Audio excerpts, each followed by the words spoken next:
A Stoic Guide to Reclaiming Your Peace. You have power over your mind, not outside events. Realize this, and you will find strength. Marcus Aurelius. Introduction.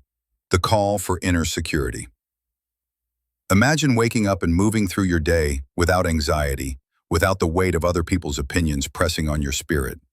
Imagine walking into a room or facing a decision and knowing you are already enough. This isn't arrogance, it's not indifference, it's unshakable inner safety.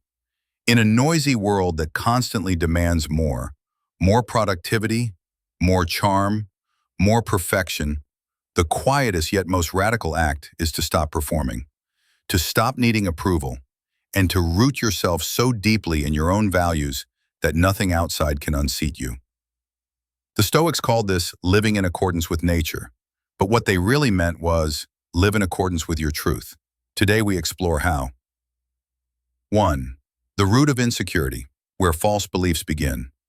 No one is born insecure. As children, we were brave without knowing it. We sang, asked questions, took up space.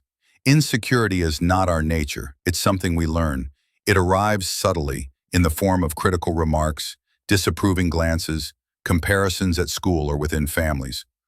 Over time, these messages calcify into false beliefs. I'm too much. I'm not enough.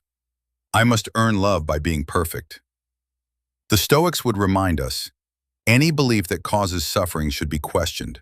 Most of what you believe about yourself was borrowed from voices that weren't speaking truth. They were speaking fear, jealousy, or ignorance. Reclaiming your power starts with this realization. Those beliefs are not yours. And if they are not yours, you are free to return them. 2. The Stoic reframe. It's not the event, it's the meaning. Epictetus taught that it's not events themselves that harm us, but the judgments we place upon them. A breakup isn't inherently devastating. Losing a job isn't inherently humiliating. What breaks us is the story we attach to the event. She left because I'm unlovable. I failed because I'm incapable. But what if we change the story? What if the breakup was a redirection towards self-respect? What if the job loss cleared space for work aligned with your purpose? Every event has infinite interpretations. Most people accept the first, usually the most self-defeating one, and wear it like armor. But the Stoic path asks for a pause, a breath, and a question. Is this story helping or harming me? If it harms your peace, it's not wisdom. Discard it. 3. Why self-compassion is a Stoic strength. Modern culture mistakes harshness for strength. We're told to man up, to push through, to silence our pain. Even in our self-talk, we become tyrants. How could you mess that up again? You're so weak. You should be farther by now. But Stoicism is not cruelty, it is clarity. And clarity shows us that self-criticism rarely leads to improvement. It leads to shame, paralysis, burnout. Self-compassion, on the other hand, is fertile ground for growth. The Stoics urged us to live with virtue. And how can we live virtuously if we despise ourselves? A harsh inner critic cannot produce a healthy outer life. Speak to yourself as you would to a dear friend. Practice mercy in your inner world, and you'll find strength where once there was only pressure. 4. Reprogramming the inner voice. The human brain is not made of stone. It is plastic, malleable, ever-changing. This is both our vulnerability and our hope. If for years you've repeated the thought, I'm not worthy, then of course it feels true. You've wired that belief into your being. But repetition can work in your favor too. Neuroscience and Stoic wisdom agree. The thoughts you practice become the person you become. You can replace the old loops with new truths. I choose peace. I am learning. I am allowed to take up space. At first it feels unnatural, but so did your insecurities once. Keep repeating. What is fired together is wired together. Your inner voice can become your ally if you teach it how. 5. Escaping the comparison trap.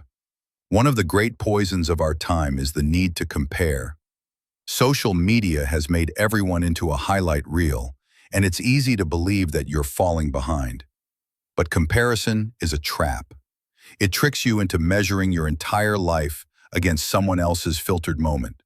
Worse, it pulls your attention away from the only question that matters. Am I loyal to myself? Not, am I richer than them, more attractive, more admired? But, am I being who I want to be? Living a life I respect? The Stoics warned that looking outward leads to envy, which leads to misery. But inner loyalty to your values, your season, your truth, creates peace. You don't need to keep up. You need to keep inward. 6. Action over anxiety. Courage is built, not born. We often think we need confidence to begin. The truth is, confidence is built after beginning. Courage is not a feeling, it's a decision repeated. Stoics believed that fear was natural, but being ruled by fear was a choice. You don't wait to feel brave. You move while scared. And the more you do it, the less power fear has. Small acts done daily rewire the mind. One honest conversation, one boundary set, one promise kept. That's how courage is forged. Not in grand declarations, but in quiet, repeated steps toward your own strength. 7. Turning pain into quiet power. Pain will visit us all. The Stoics knew this and never promised a painless life. What they promised was this: if you meet pain with patience, reflection, and acceptance, you come out not weaker, but wiser. Your heartbreaks did not destroy you. Your failures did not end you. You are here. And if you look closely, you'll see that some of your greatest qualities, your empathy, your grit, your insight, were born from suffering. Pain is a teacher that doesn't use words, it uses fire. But fire can refine gold, not just destroy. Every time you get back up, even if your heart is cracked open, you grow. You deepen. That's not weakness, that's alchemy. 8.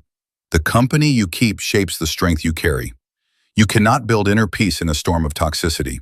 The people you surround yourself with either nourish your spirit or drain it. Some encourage your highest self, others benefit from your doubt, your insecurity, your silence. The Stoics were blunt.